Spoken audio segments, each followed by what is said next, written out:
How's it going, guys? My name is Zach with the Movie Castle, and today we're going to be talking about Creepshow the comic book, issue number 2.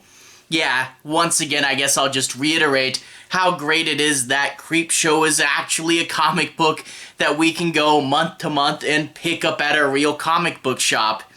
It's just really cool, and seeing it there once again was something that just made me smile, and I really am glad that this is actually a thing now. It's pretty cool. This is from Image Comics, and on the front we have the Creepshow ghoul in his electric chair, and he is charging his phone. Now, that being said, that's not actually from a story in the book. That's just a fun cover image. So if you wanted a cell phone horror story, not really the case. We do get 2 stories in here. The first one is the Gorgahmorahh. It's like Gomorrah, but with extra letters. The Gorgahmorahh tree, written by David and Maria Lapham, with art by David Lapham, and creators' rights written by Steve Foxe, with art by Erica Henderson. And overall, these are 2 really good stories. I don't think they're as good as last time. I mean, the first time around we had a Halloween story in there. How great was that? But these are still 2 pretty good stories. The first one with the tree, it's this girl who all of a sudden doesn't want to spend time playing under her favorite tree. It kind of infests the house, and there's a story about family breakup and the parents arguing in here as well as the tree eats into their house. It's a good story, but I can't help but feel that part of it was cut down a little too quick. Ideas like the parents fighting and the girl's relationship to the tree and what happens at the end, it's a case where I really do feel like it needed a few more pages. It felt like it was just rushed a little bit too much, and you couldn't quite get all the themes it wanted to do in the story. Still, a fun killer plant story. Hard to really complain. The second story, though, I think is the best one.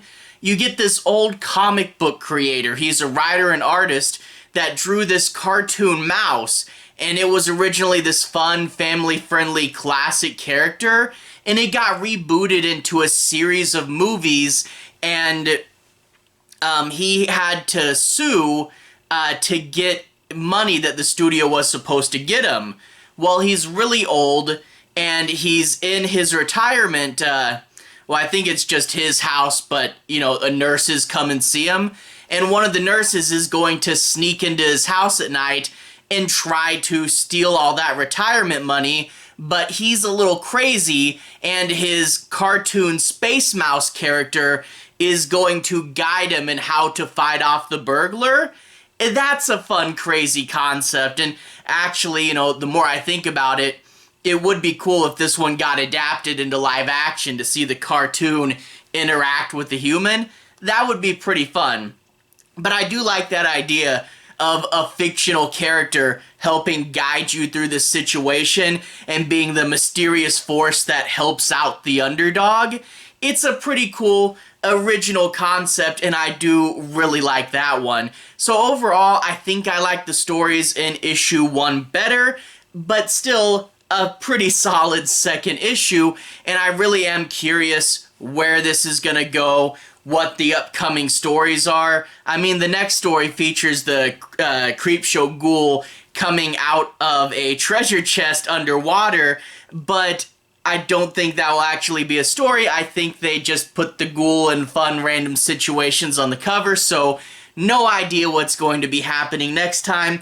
And hey, that surprise is always something I like. I really do like, you know, the anthology horror, especially when you're doing a comic and you can literally draw anything and not worry about budget. I do like the random and cartoonish element behind Creepshow. You know, you don't know what direction or story you're gonna get, and because it is big, fun, and cartoony, that literally opens a whole lot more doors than just grim and serious horror. So overall, again, I really did like this book. Issue 1 was better, but this is a good line to stay consistent on. It would make it a really, really good book. But with the coming stories, I know there will be some really good surprises. So overall, still liked it.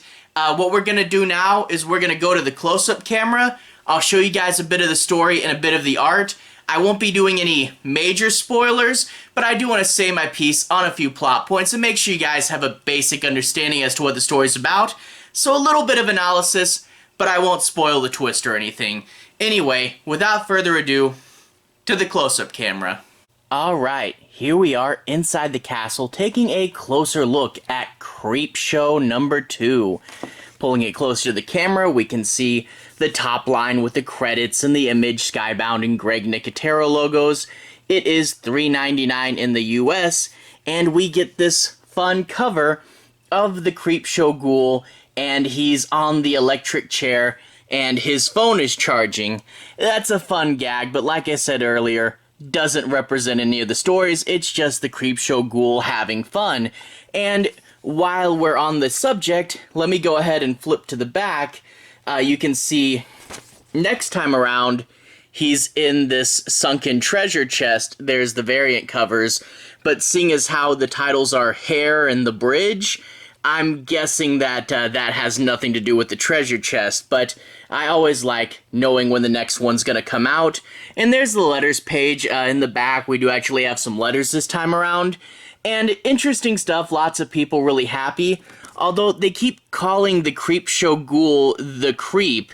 And correct me if I'm wrong, but wasn't the Creep the name of the host of Creepy magazine? He's the Creepshow ghoul, right?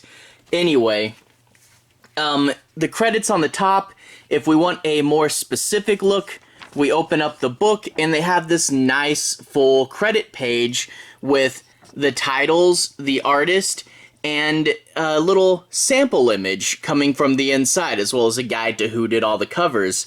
I like this. Really good, really big, and classic.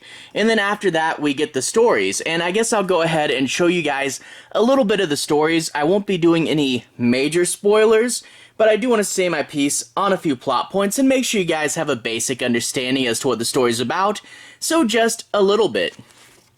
Anyway, we open up with the Gorgahmorahh tree. And we get the Creepshow ghoul in the tree there, and a bunch of abandoned toys, and the mom asking, why don't you go out and play under the tree? And we get the sense that something happened in this girl's backyard, but we don't know why, and now she's afraid of the tree. It's got this nice big hole in it. And I do also like, in the Creepshow ghoul's explanation, he says that the tree's been there so long, some people suspect that its roots go all the way down to hell. That's great. That is a good opening. But anyway, she won't even get her toys, and we see the toys get all slumped over and rained on. One of them, by the way, a Raggedy Ann doll, or rather a legally distinct Raggedy Ann, which was the real Annabelle. Anyway, we get the parents fighting, and we see that this one little thing, just the fact that their daughter isn't playing outside as much, has caused this big argument amongst them, and she's trying to tune it out. So, yeah, they, just a little thing making them snap, and she gets a vision of herself threatening her best friend's mother to cut her up and bury her under the tree, and even though she thinks this is just a vision, the mother does complain that they actually did get that call and she's in trouble, and of course, when she's in her room grounded, the tree will start to rip through the house itself. Overall, a pretty fun story, but like I said in the beginning, there are elements that feel a little bit rushed, you know? Like, for example, there's a scene later on with the parents, and it's really, you know, they say that there's two other characters there, but you don't really get that explanation. I mean, you don't really feel it until you read the ending thing, that what it says about it. And I kind of do wonder what the girl's relationship with the tree was supposed to be, what made her scared initially, and overall just a lot that I felt could have been fleshed out with more pages. So this one was a little hurt by page count, but when you look at shorter anthology books, that is kind of a thing that happens a lot. But other than that, classic plant horror, classic anthology horror. It's a little rushed, but hey, still fun. Anyway, after that we get the story Creators' Rights, and we get this guy that, I think he looks a little bit like Stan Lee, but they don't do a whole bunch of Stan Lee references.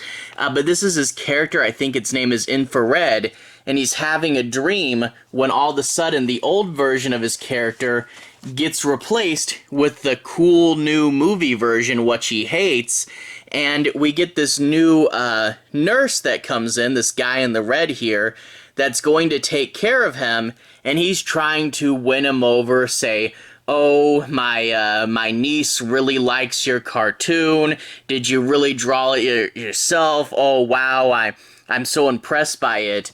But we see he's old and a little crazy, and the Infrared character pops out and starts whispering into his ear. Well, of course, that nurse didn't have the best of motives, and it turns out he plans on robbing the guy because there was a settlement with the movie studio and they had to pay him a bunch of money. There's the mouse literally popping out of the comic, and I do like, because these are comic artists, this is going to be relatively accurate. Look how big comic pages are before they're shrunk down to print. But anyway, after that, the guy does break in, and he's actually wearing the infrared mask, but when he breaks in, the mouse opens the guy's eye up just like in a cartoon, and he yells at him to wake him up, and he's going to offer him guidance as the two get in a fight there. And overall, a really clever concept that I really do like. I love the idea of this thing that you created that's your whole life's work, and here it is when you're old, helping you out in this fun, crazy, supernatural way. Overall, Creepshow 2, and not as good as 1. Halloween Story in the first one, that's hard to top, but I still really did like it, and it's a good place for the book to be at. As long as we stay consistent here, I'll really, really do love the Creepshow comics, so I will see what happens with it in the future. This is wave 1, and hopefully we'll get more, and I think the first wave is going to be 5 issues, so we'll have 3 more of these coming out. I'm really impressed with them so far, and I really do hope I could get a whole short box full of these things. That would be great. And again, I do want to say just how crazy it is that Creepshow itself is actually a comic. Isn't that great there? But anyway, to everyone who's watched so far, thank you for watching. To everyone who's liked and subscribed, thank you. You really are helping the channel out.